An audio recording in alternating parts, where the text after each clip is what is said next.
Hello, everyone, and welcome to another SempreMilan bonus podcast on Substack. Milan had one of the busiest January transfer deadline days I can ever remember, and we are going to be profiling three of the signings that arrived in the final 24 hours of the window.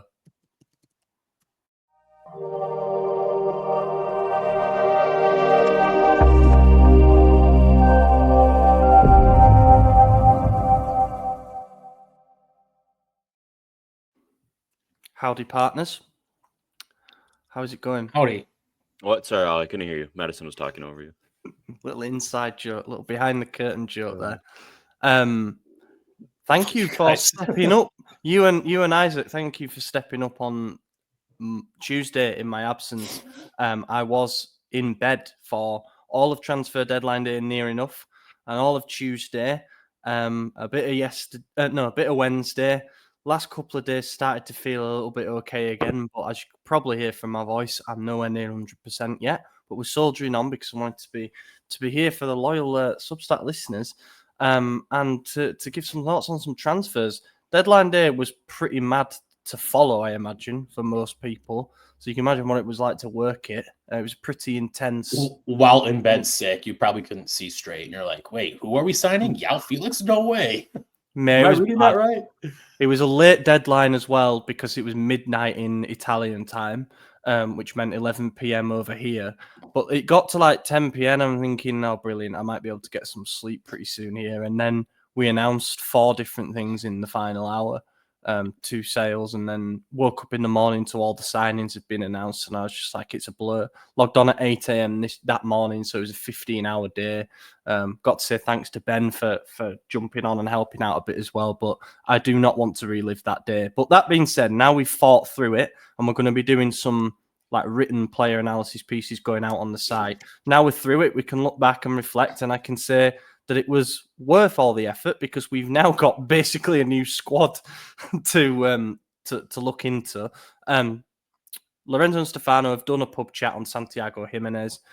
A lot of people have spoken about him already. And Kyle Walker's already arrived. We've done a play profile on him.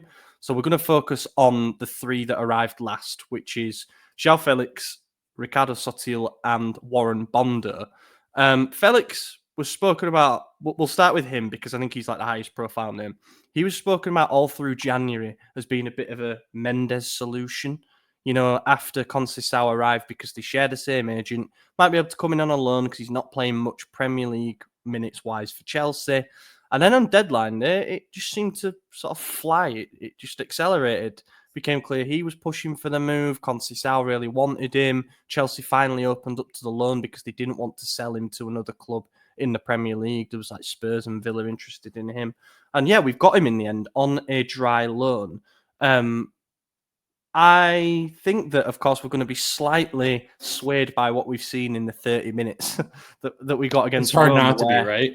Yeah, I mean, we've had a little taster, haven't we? And we liked what we saw. It was a nice appetizer. But I must admit, I am happy with this signing. The only downside for me, and I know you and Isaac spoke about this on the main pod, AJ, is the formula and not managing to secure an option to buy or an obligation to buy because of it being quite an expensive loan. 5 million euros, including bonuses, and we're covering most of his salary, but not all of it, apparently. So it is quite an expensive rental for 6 months. I think the idea is, he raises the level of the attacking options, and then we revisit and see how things are in the summer. But yeah, gut feeling is good. This is a good one to get in. Like, he has to be better than Okafor, right? Yeah, definitely. I mean, he's already shown it. So if we didn't see that 30 minutes, then he has to be. Yeah, and for the record, I'm not swayed by the debut. I am reinforced by it because I said on the podcast towards Isaac that I believe he was going to get a goal against Roma and that he would come good. I mean, this is a player who, like 6 years ago when he was, I want to say 19, went from Benfica to Atletico Madrid for like 130 million euros. This was at the time someone who was thought to be a world-class talent already before he was 20 years old.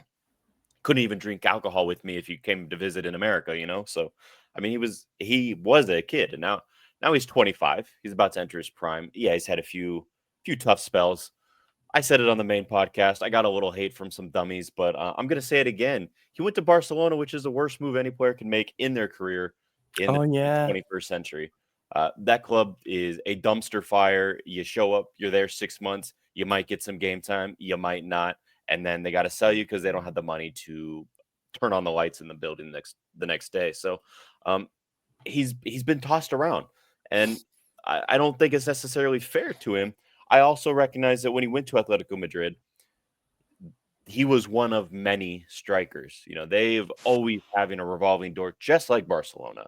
Atletico Madrid is an interesting club because they're constantly trying to compete with the two big dogs in the world in Barca and Real Madrid.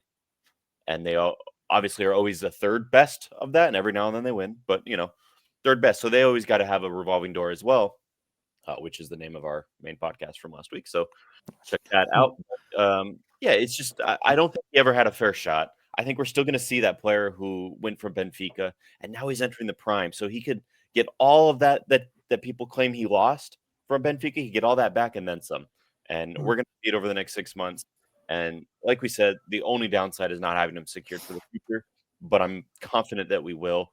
It might be a bit more expensive than we want to pay, but honestly, if he performs the way I think he's going to, it'll be worth it. Yeah, I think that if he performs the way that AJ thinks, Milan will, like, Conceição, if he wasn't here, we would not have made any of these signings. So I truly think that, like, if he performs well, we will drop cash for him this summer, whether it is another 12-month loan with an option to buy or just a straight purchase. I mean, here's the thing. Against Roma, him and Leao looked phenomenal together. I don't think we're going to see that every game. I think and I don't think we're going to see the skill that he was expected to develop from Benfica going to Atletico. I think that when height players get there and drop, they very rarely get back to where they were.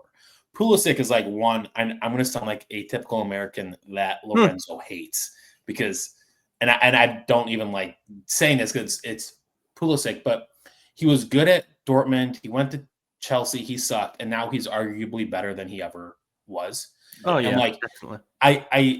It's hard to make that happen.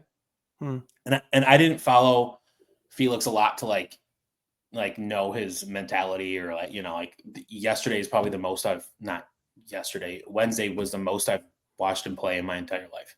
And it was a great 30 minutes. I messaged you guys like, I'm smiling watching us play again. It's been a very long time since I've smiled and watched us play, but I'll tell you what, that front four is going to be a lot of fun to watch for the next 6 months. One thing to take into consideration with the ability to make him permanent, I'm just looking at his contract with Chelsea right now. It's until 2029.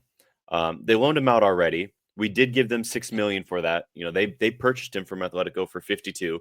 So if we come back in and offer a 12 or 24 month loan with the mandatory buy option at like, I don't know, 25, they're still going to profit on amortization. So, you know, there's a very real chance that we could still lock that up and have him permanent in 2 years. It's not like we're new to the idea of a 2-year loan with option to buy. You know, we've done that plenty with Brahim Diaz and others. So I wouldn't be shocked if we get creative with it. And Chelsea, we have a great relationship with them. So I'm confident. Moncada said that as well, didn't he? He was like, the door's always open kind of thing, and we have a great relationship with Chelsea. I feel like it was pushed through without any kind of clauses involved just because it was a deadline day thing, and you know, you don't have the time. The figures involved are too big. I am kind of surprised that it was just a simple 6-month loan. I thought that we might have tried for an 18. Maybe we did. We probably did, to be fair. But at least we can revisit in the summer based on how he does. And it's definitely a positive as well that he wanted to join us. And I think he understands that, you know, it's sort of that point in his career now, as you said, on the verge of entering his prime years. But it is a little bit of a crossroads because he took that move to Chelsea last summer and sort of became one of many again. rather than what he probably needs, which is to actually be part of a quite functional group where he's still got a leading role. And I think coming here and he knows Leao well, obviously